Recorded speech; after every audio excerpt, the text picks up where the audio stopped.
crap.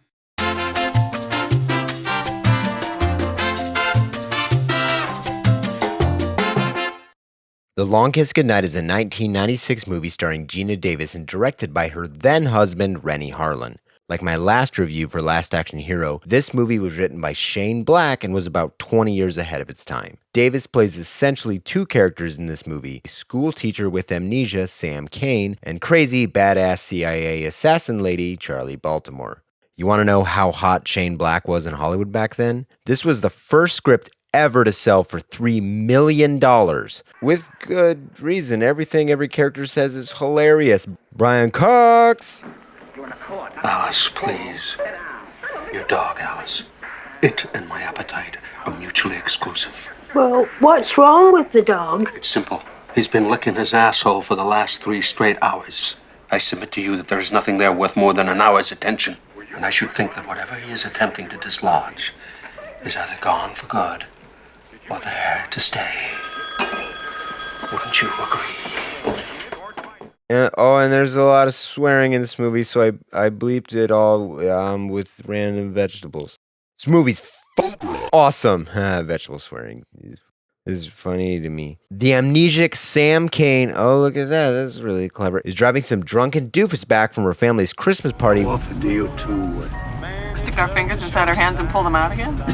Every chance we get. It's kind of hard to so she crashes into a deer, oh god, it gets stuck on the hood of the car, and he kicks the doofus guy in the head really hard. It's in the car into a tree. Oh no, and then this kills her and the movie ends. Goodbye. Okay, no, it doesn't end. She wakes up and breaks the deer's neck and takes a nap while her friend continues burning to death in the car. Oh. But this head injury causes Sam to start remembering things like... Fun? Look at some, will you?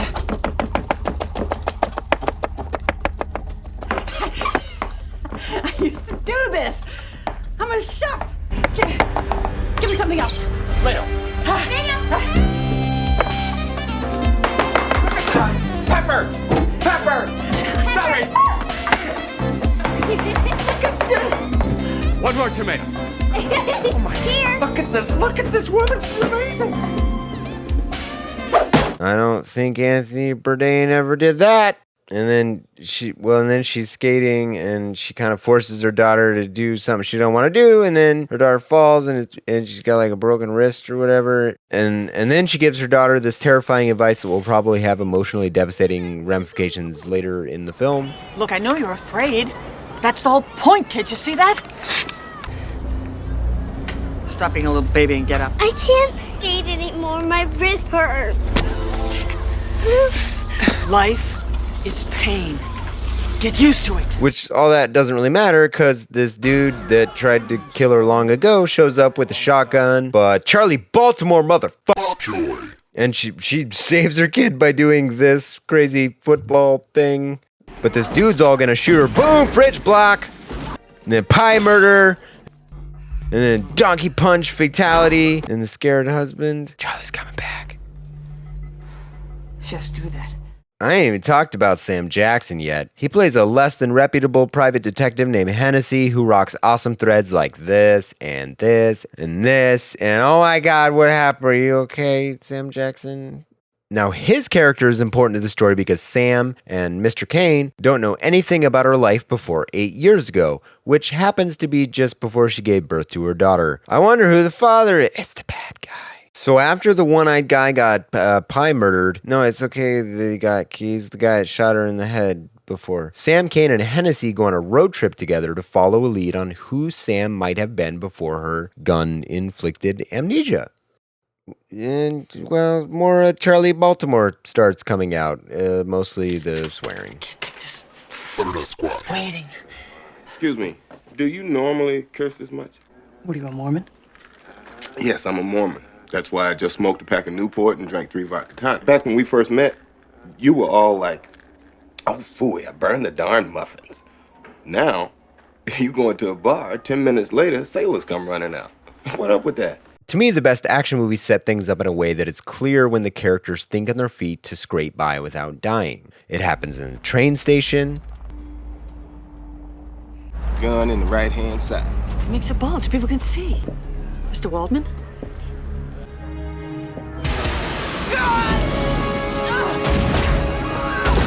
It happens when they're running away from the magical flame grenade. All right, I got 3 shots left in this revolver. You got a full clip. Ready? And... Run for your life! There's no way out!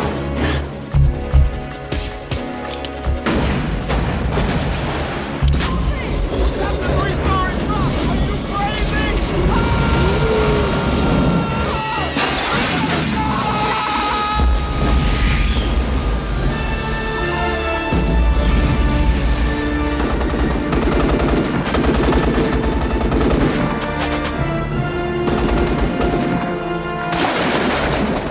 It happens when Charlie is tortured in the freezing water. Oh, it's not a good burp. Ugh. It happens when Charlie is tortured in the freezing water.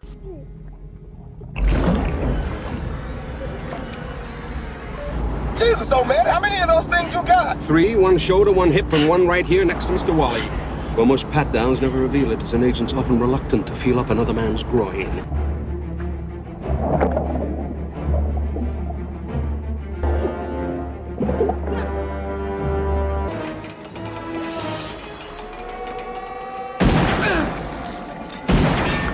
Oh, yeah. Oh, and also she dyed her hair because Sam Cain is pretty much gone right now at this point.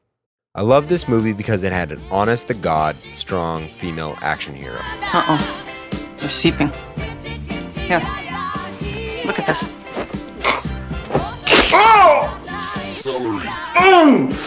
Step in the alley.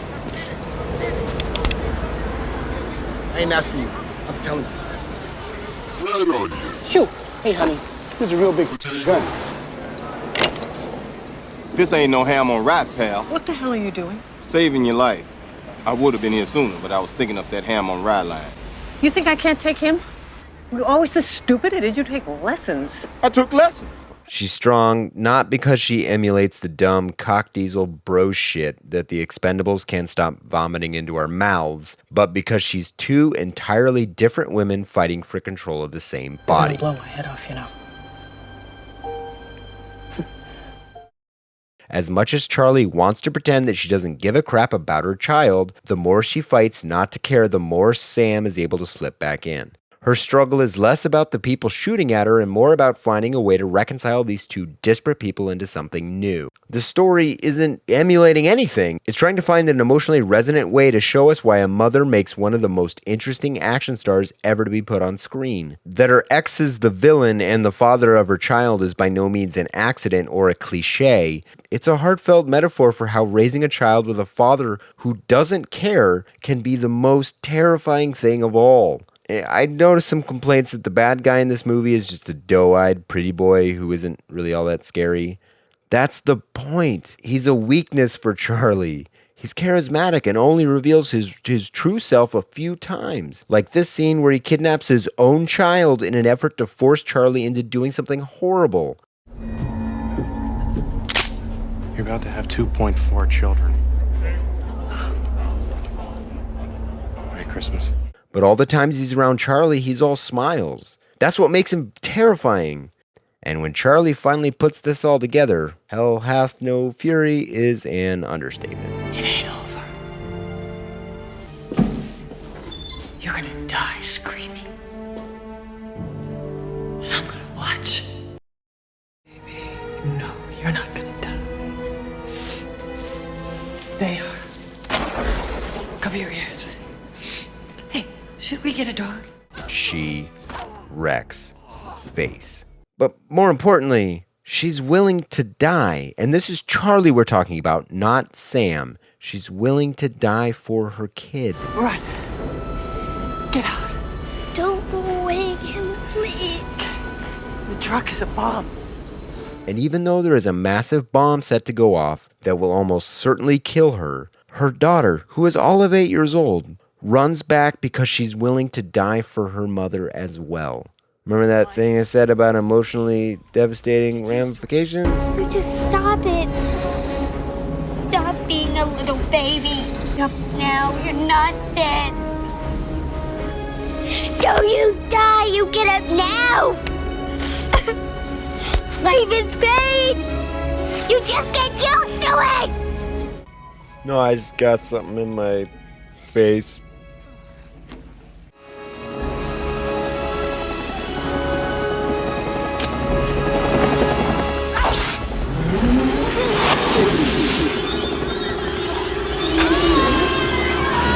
This movie's just great. The stakes matter because the people matter. Die screaming. The Charlie Baltimore character is one of the most interesting heroes in an action film I've ever seen. And I haven't even mentioned the best part yet. It out-expendables the Expendables with the largest explosion in a movie I've ever seen.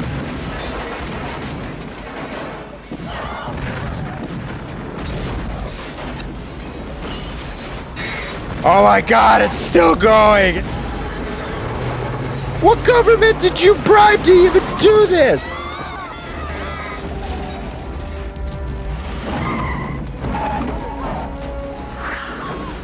This movie's awesome. Go check it out and watch Geena Davis put on a clinic for pretty much every silly, male-dominated action movie that came out after it. And tell them Hennessy sent you.